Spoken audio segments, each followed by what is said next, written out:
Hai, balik lagi di series review. Kali ini kita akan membahas seri Silo Season 3 episode keempat.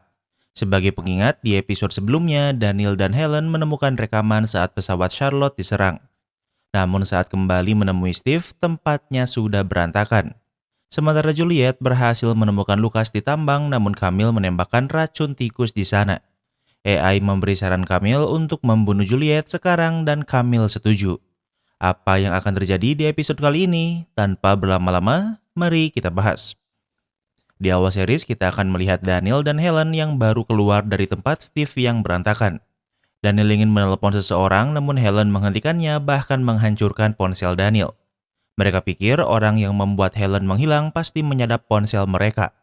Helen yakin kalau saat ini mereka dalam bahaya dan harus pergi ke tempat yang aman. Mereka tidak bisa pulang, namun Helen pikir ia mungkin tahu tempat yang bisa mereka gunakan. Helen memberi Daniel alamatnya, namun ia meminta Daniel tidak langsung ke sana sekarang.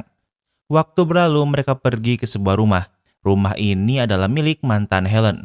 Ia adalah seorang tentara yang sedang bertugas di Sudan sehingga tempat ini bisa mereka gunakan. Sebelum ke sini, Helen ke kantor lamanya karena ada hal yang ingin ia ketahui. Pertama, Helen menelpon Steve, namun yang menjawab adalah sistem yang berkata kalau nomor itu tak terdaftar seolah hilang begitu saja. Helen juga mencoba menelpon ayah teman Charlotte yang ditemui Daniel sebelumnya, namun hal yang sama juga terjadi. Who the fuck are we dealing with? Daniel sadar kalau yang mereka hadapi adalah orang dengan kuasa yang luar biasa. Mereka tidak bisa melapor polisi, namun mereka tahu kalau apa yang terjadi di misi Charlotte tidak ingin tersebar. Mereka juga tidak memiliki rekaman itu karena hilang bersama Steve. Namun mereka ingat kalau Steve berkata kalau yang merekamnya adalah seseorang dari Moldova.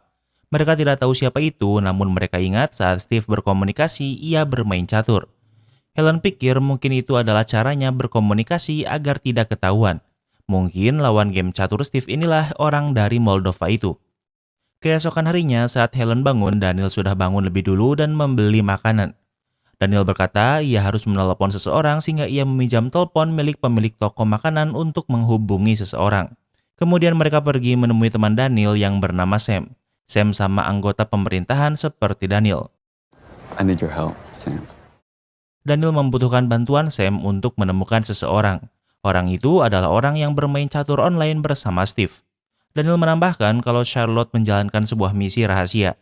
Misinya gagal dan hanya Charlotte yang selamat. Daniel mendengar rekaman suara pilot yang berkata kalau pesawat mereka tidak bisa dikendalikan lalu crash. Informan mereka juga menghilang, begitupun dengan rekaman itu. Daniel merasa ada sesuatu yang kacau terjadi di misi itu. Sam menjawab kalau ini adalah permintaan yang sangat beresiko. Jika Sam ketahuan membantu Daniel, bukan hanya ia yang dalam bahaya, tapi juga keluarganya. Karena terlalu berbahaya, Sam terpaksa harus menolak permintaan Daniel. Kini Daniel pikir mereka menemui jalan buntu. Namun di saat yang sama, ia melihat pria tua yang ia lihat di pemakaman teman Charlotte. Helen juga mengingatnya karena pria ini ada saat ia dipecat. Hello, Daniel. Helen. Why don't we grab a coffee? Pria tua ini tahu siapa Daniel dan Helen dan mengajak mereka berbicara. Helen bertanya apa yang terjadi pada Steve. Ia menjelaskan kalau sekarang Steve bekerja di sebuah perusahaan pertahanan cyber dengan posisi yang baik. Sementara untuk ayah teman Charlotte diberikan pinjaman besar untuk menyelamatkan toko mebel adiknya. Ternyata mereka tidak disingkirkan dengan cara dibunuh namun malah diberi imbalan asalkan mau menutup mulut. Ia bahkan menawari Helen untuk bekerja di majalah Times yang selama ini Helen inginkan. Helen berkata kalau mereka belum tahu siapa namanya. Pria tua ini hanya menjawab kalau ia hanyalah perwakilan dari orang yang mampu memberi mereka kesempatan kedua. Ia bisa memberi pekerjaan untuk Helen di majalah Times walau dengan reputasi Helen yang buruk. Kemudian mereka pergi. Berbeda dengan Helen, yang diterima Daniel adalah ancaman. Treatment yang diterima Charlotte sekarang mahal dan tidak ditanggung asuransi. Jika perawatan tidak digratiskan, maka Daniel tidak akan sanggup membayarnya. Daniel pikir kalau Helen ingin menerima tawaran ini. Mereka tidak tahu apa yang harus mereka lakukan, namun pilihan terbaiknya adalah menunggu setidaknya seminggu. Seminggu berlalu dan Daniel melanjutkan hidupnya. Ia menemukan artikel kalau Helen pernah membuat berita dengan narasumber fiktif. Di saat yang sama ada nomor tak dikenal yang menelponnya. Daniel mengangkatnya dan ternyata ini adalah Sam.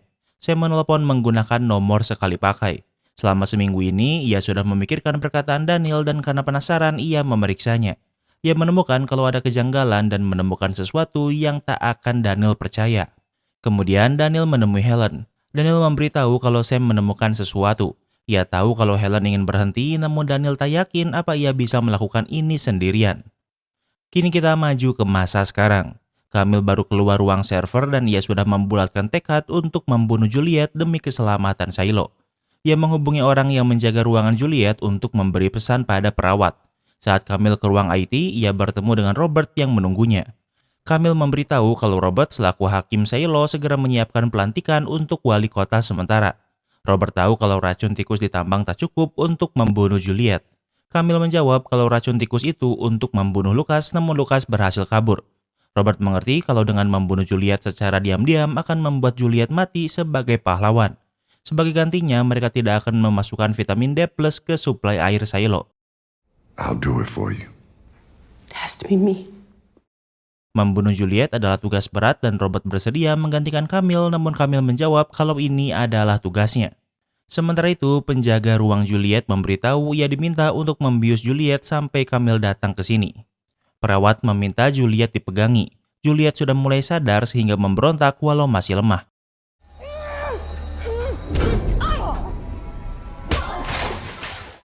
Namun ternyata perawat ini berada di pihak Juliet sehingga ia malah membius penjaga. Penjaga yang lebih kuat balik menyerang perawat dan mencekiknya. Namun bius bereaksi cepat dan pada akhirnya ia tak sadarkan diri. Sementara itu, di sisi lain Shiloh sedang chaos karena banyaknya korban racun tikus ditambang. Shirley sudah mendengar kalau Juliet juga ada di tambang dan ia bertemu dengan Knox. Shirley merasa bersalah karena Juliet meminta pertolongannya sebelumnya namun ia mengabaikannya. Knox memberitahu kalau saat ini Juliet sedang dirawat lalu Shirley pergi untuk melihatnya. Di tempat lain, Camille dan Robert ke tempat Juliet dirawat sebelumnya namun yang mereka temukan hanyalah penjaga yang sedang pingsan. Sementara itu, perawat sedang mencoba membawa kabur Juliet namun karena kondisi Juliet yang buruk mereka tidak bisa pergi dengan cepat. Di tempat lain, Sheriff lebih fokus mengatasi masalah kematian Orla. Setelah dilakukan autopsi, koroner memberitahu kalau Orla tidak meninggal karena racun tikus. Artinya sebelum racun tikus disebarkan, Orla sudah meninggal. Namun Orla juga tidak meninggal sebagai penambang. Semua penambang yang meninggal pasti ditemukan debu di paru-parunya. Namun paru-paru Orla bersih yang artinya Orla sengaja dibuang di tambang setelah dibunuh. Di kepalanya ditemukan luka bekas pukulan benda tumpul dan berdasarkan lukanya diperkirakan Orla sudah meninggal selama 2 hari. Kemudian Sheriff menghubungi bawahannya untuk membuat janji dengan Carla, kepala suplai. Di tempat lain, Kathleen ke tempat pemberontak menahan Lucas. Patrick dan yang lainnya menghabiskan 3 bulan untuk mencari Lucas dan sekarang mereka menemukannya. I'm afraid you're not gonna like what I have to say. Lucas berkata kalau usaha mereka sia-sia. Mereka selalu berkata kalau di luar aman namun itu salah. Gambar yang ditujukan di kantin adalah yang sesungguhnya di luar. Patrick pikir kalau Lucas sudah berada di pihak pemerintah. Patrick melihat rekaman video pembersih yang indah. Lucas menjawab kalau itu sengaja dilakukan agar orang yang keluar mau membersihkan kamera. Selama ini, Patrick yakin kalau di luar Shiloh sudah aman sehingga ia tak goyah. You believe him? Why would he lie? Namun Kathleen bertanya apa untungnya bagi Lucas jika ia berbohong. Di saat yang sama, ada anggota lain yang memberitahu kalau Ryder melakukan pencarian. Lucas ingin pergi namun sekarang kesempatannya hilang. Di tempat lain, Shirley sudah di depan klinik namun Ryder tidak mengizinkannya untuk bertemu dengan Juliet. Knox menghentikan Shirley agar tidak terjadi masalah. Knox menggantikan Shirley untuk berbicara namun itu juga tidak berpengaruh. Knox memberitahu kalau ia adalah kepala mekanik. Namun mendengar ini, mereka malah menganggap Knox adalah pimpinan dari pemberontakan sebelumnya.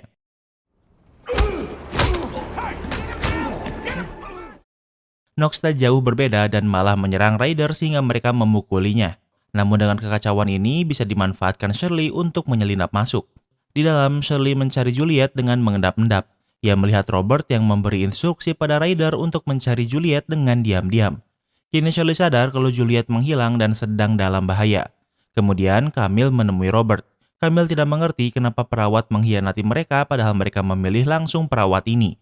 Robert tahu perawat ini dengan baik dan juga keluarganya. Robert pikir mungkin ia tahu kemana perawat itu akan membawa Juliet.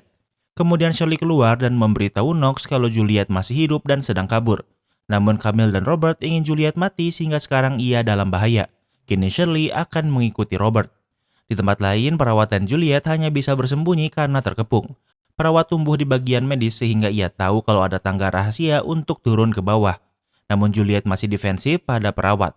Perawat menjelaskan kalau ia adalah alasan kenapa Juliet kembali mendapatkan ingatannya. Juliet pikir alasan ia mulai mengingat ingatannya karena Juliet berhenti meminumnya. Namun ternyata bahkan sebelum itu ada yang meminta perawat untuk mengganti obat penghilang ingatan Juliet. Itulah kenapa samar-samar Juliet kembali mendapatkan ingatannya. Setelah menuruni tangga pun ternyata Ryder sudah ada di sini sehingga pergerakan mereka terbatas. Perawat tahu kalau mereka tak punya banyak pilihan. Ia memberitahu Juliet untuk pergi ke lokasi pompa di lantai 76.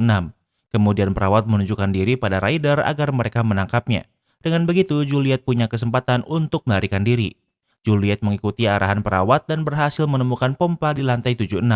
Ia memasukinya dan di sana ia bertemu dengan Robert.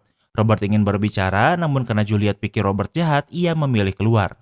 Di luar, ia bertemu Shirley yang dari awal mengikuti Robert. Kemudian Shirley membantu Juliet melarikan diri. Shirley pikir tempat teraman bagi Juliet sekarang adalah di mekanik. Juliet tidak mau pergi sebelum bertemu Lucas. Shirley tidak tahu kalau Lucas masih hidup dan sudah ditemukan. Tidak bisa menemui Lucas, Juliet ingin setidaknya Shirley membawanya ke tempat ia membawa Lucas sebelumnya. Shirley menjawab kalau tempat itu ditutup namun Juliet masih ingin melihatnya. Sementara itu, Sheriff pergi ke bagian supply. Ia di sini untuk bertemu dengan Carla, kepala supply, namun tak ada siapapun di sini. Tak lama kemudian, Mike kekasih Orla muncul. Sheriff berkata kalau ia di sini untuk bertemu Carla, namun Mike berkata kalau Carla sudah lama tidak ke sini. Karena Sheriff tahu Mike adalah kekasih Orla, ia bertanya kapan terakhir kali Mike melihat Orla. Mike menjawab di sini saat bekerja. Sheriff tidak memberitahu kalau Orla sudah ditemukan dalam keadaan meninggal. Sheriff bertanya apa Mike melihat ada yang aneh dengan Orla. Mike menjawab kalau ia tidak melihat apapun yang aneh dengannya. Sheriff membiarkan Mike pergi karena untuk sekarang ia masih mengumpulkan informasi. Kembali ke tempat Juliet, Shirley menghubungi anggota mekanik yang sedang bertugas renovasi jalur yang rusak. Untuk ke bagian mekanik mereka harus turun. Shirley ingin jika ada orang yang ingin menggunakan lift dilarang menggunakannya. Ada anggota pemberontak yang mengikuti Juliet. Ia memberitahu Patrick kalau Shirley membawa Juliet ke lantai bawah. Lucas pikir ia tahu kemana Shirley akan membawa Juliet, namun mereka tidak bisa menggunakan jalan biasa. Namun mereka juga memiliki cara untuk turun ke lantai bawah tanpa ketahuan. Sementara itu di supply, mantan wakil kepala supply sebelum Orla yang bernama Glenda mengambil alih supply. Dengan Orla dan Carla yang menghilang membuat ia yang mengambil alih supply. Sheriff tahu kalau Orla merebut posisi wakil kepala supply dan juga Mike dari Glenda. Tentunya dari semua orang, Glenda adalah orang yang paling mencurigakan dalam kasus pembunuhan Orla. Apalagi ayah Glenda adalah kepala pertambangan. Kembali ke tempat Juliet. Mereka sudah sampai ke lokasi terbawah silo. Shirley menunjukkan kalau jalan ke sana ditutup. Juliet memeriksanya dan ia melihat ada celah di dinding. Juliet meminta Shirley mematikan lampu. Mereka melihat kalau ada celah di dinding. Juliet sadar kalau ini adalah pintu dan berhasil menemukan pintu masuknya. Mereka mendengar suara sehingga Juliet yang akan masuk sementara Shirley akan memeriksa. Di dalam, Juliet menemukan sebuah tangga untuk turun semakin dalam ke bawah tanah. Ia menuruninya dan sampai ke tempat yang dulunya sering Juliet datangi. Di sana ada lampu dan ternyata yang bersembunyi di sini adalah Bernard yang masih hidup. Dan dengan begitu, episode keempat pun berakhir. Kini kita masuk ke sesi rating.